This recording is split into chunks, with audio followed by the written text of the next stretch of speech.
Halfway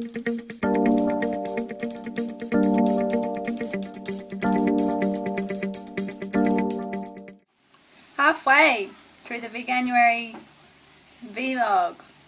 I hope I've inspired some people so far to give the plant-based diet a go. If not, there's still half a month left, so go and sign up and try it out for the next couple of weeks, and ideally beyond that as well. It takes 3 weeks to change your habits, so you really should do it for 21 days at least.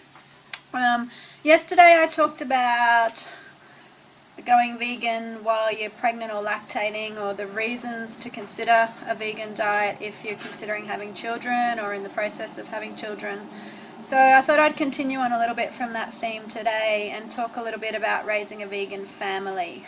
As you're probably all aware by now, we've got 3 young wildlings who are beautiful, energetic, compassionate children, and I'm really loving being their mother. Certainly the journey initially wasn't easy into motherhood. It was a bit of a shock, but I'm really enjoying the stage that we're at now. So they're wonderful little beings that certainly bring me a lot of joy and challenge me on every level every day. So it's been a huge growth journey for me. So one thing that my husband mentioned is that one of the things he's heard or has been commented is when you're raising vegan kids, you're brainwashing them. And I found that quite funny because it's actually the opposite. If you're raising kids on a standard diet and you're feeding them meat and dairy, that's a form of brainwashing. It's cultural indoctrination. It's certainly accepted everywhere in our society these days, but that doesn't make it okay. It doesn't make it natural. It doesn't mean that it's supposed to be that way. It's just that it's been that way for a long time, and so it's widely accepted. But in feeding them that food and telling them that it's okay and that they need chicken nuggets or they need cow's milk or they need cheese for their bones, that's brainwashing. You're actually giving them incorrect information that's potentially going to damage their health as well. So I think you're better off looking at the reasons behind a plant-based diet and raising kids as we're intended to be, which is eating a plant-based diet.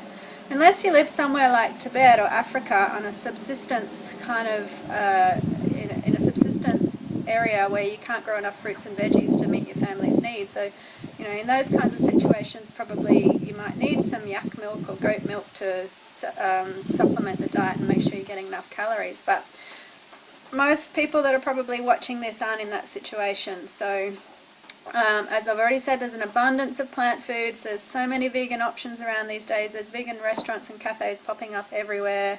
There's plenty of resources online about how to go vegan, recipes, heaps of free stuff on blogs and everything like that. And something I'll talk about in a subsequent video is it's actually not that expensive. Most people find by converting their family to a vegan diet that they're spending less on food. So it can be done even on a budget as well. But I'm going to talk a little bit about some resources for raising vegan children, because it is certainly a challenge. We're surrounded by families, friends, kids, society where eating meat and dairy and eggs is accepted and it's the norm. And so your kids do need to be tough. They need to be resilient. They need to be aware of why we're making the choices that we make and why we're making different choices to everybody else. And also to have some empathy and compassion for the people that aren't making those choices yet, and understand the reasons why. They're not educated, they don't have the knowledge, they haven't committed, lots of different reasons why people haven't gone down this path yet. And so we try and just remind our kids of that so that they're not so confused by it all. I already mentioned this book. So this is the cookbook by Ruby Roth, which Rome got for one of his birthdays a couple of years ago, and he loves this book. And that's one of the best ways of getting your kids involved and empowered and enjoying the process themselves. Is, most kids love cooking in the kitchen with their mum or dad, and they love the tactile nature of cooking, and it's great for maths practice. You're measuring stuff and you're adding things up and subtracting, and so there's lots of great reasons to get your kids involved in the kitchen. And I certainly find that when they're in the kitchen preparing food with me, they're more likely to eat a lot of healthy choices as well, because you're chopping up fruits and veggies and they'll pick at it as you go. So love this little book. I've already pointed out that there's lots of fun recipes in here with great names, and depending on what age your kid is at, they might need some help with preparing it and reading through it themselves, or they may be able to do that independently. But it's a really lovely, fun little book, so I'd recommend that if you've got kids in the house and you're wanting to go vegan. Get them more involved in the process themselves, and then they won't feel like you're taking the control away from them. They'll feel more like they've got some control over the process, and therefore they'll be more invested in it as well. We've also got a few books that might be considered the brainwashing books by anyone that's not vegan. But they're basically just to help our kids understand why we make choices that are different to other people, and help them to really connect in with that, so that they can stay really true and authentic to themselves and stand in that power. This book is probably a little bit dark and dreary for young children, and possibly even a little bit scary, but it is a great one. Again, it's by Ruby Roth. That's Why We Don't Eat Animals, and it sort of follows the theme of showing pictures of animals often in the natural environment, happy and healthy, compared to how it looks in a factory farm or a farming type situation. And it covers everything from, you know, pets to fish to bees, ducks, turkeys, cows, they're all in there. So that's a nice one as well, about why we don't eat animals. And I actually find that my kids are fine reading this book, because they know that we're making the right choices and we're actually looking after the animals. It's when I've read this book with kids that aren't vegan that they find it really challenging and confronting. And that's possibly because they've been lied to. They've been lied to about, you know, the chicken on your plate is this happy chicken that runs around in the pasture eating grass, and then it just magically appears here for your dinner. You know, they start to make the connections, and that's really confusing for them.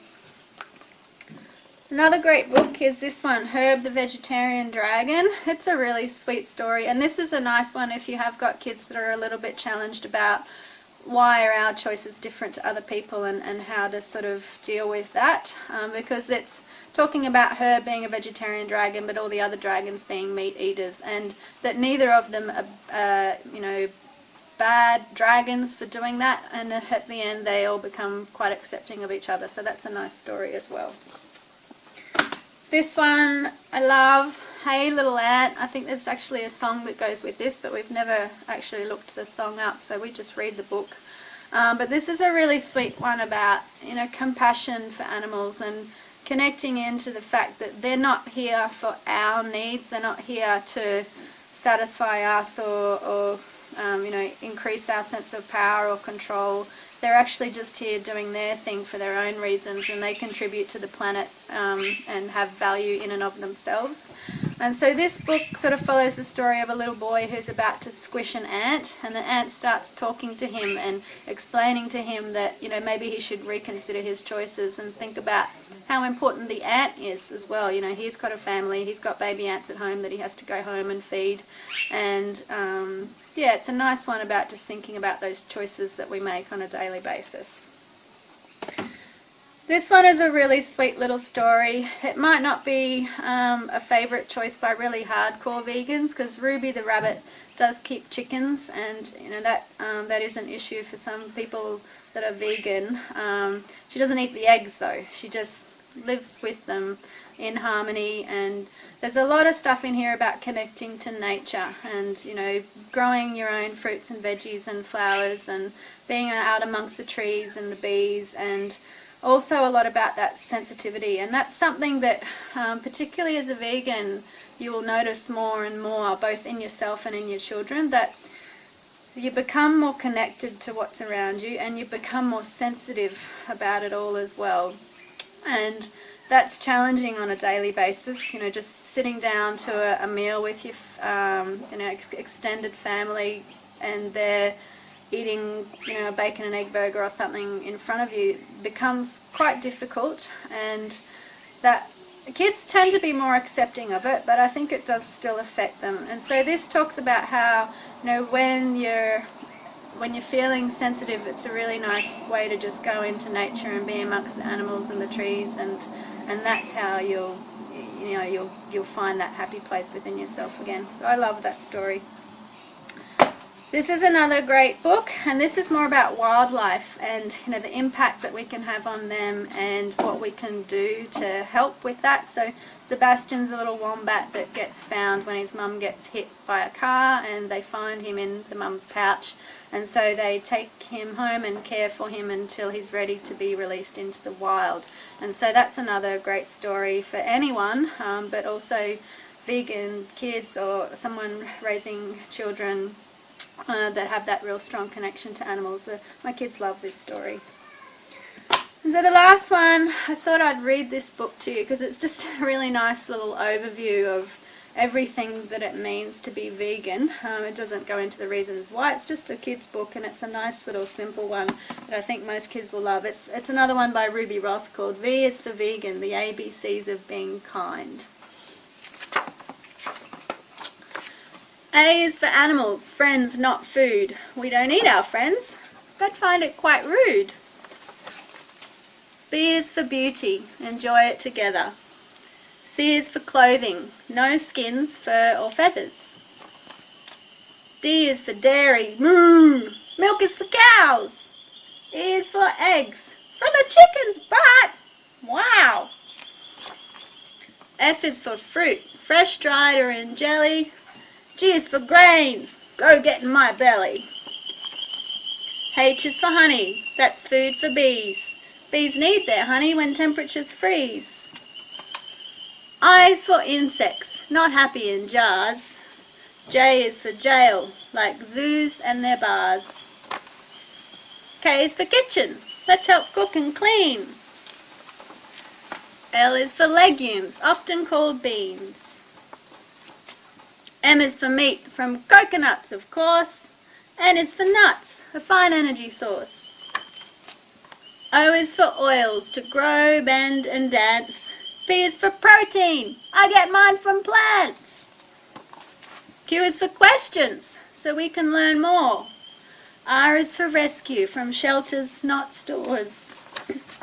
S is for seeds, just like you, they sprout too.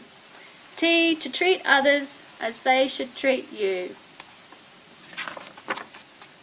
U is for use and reuse, please don't waste. V is for veggies, which ones will you taste?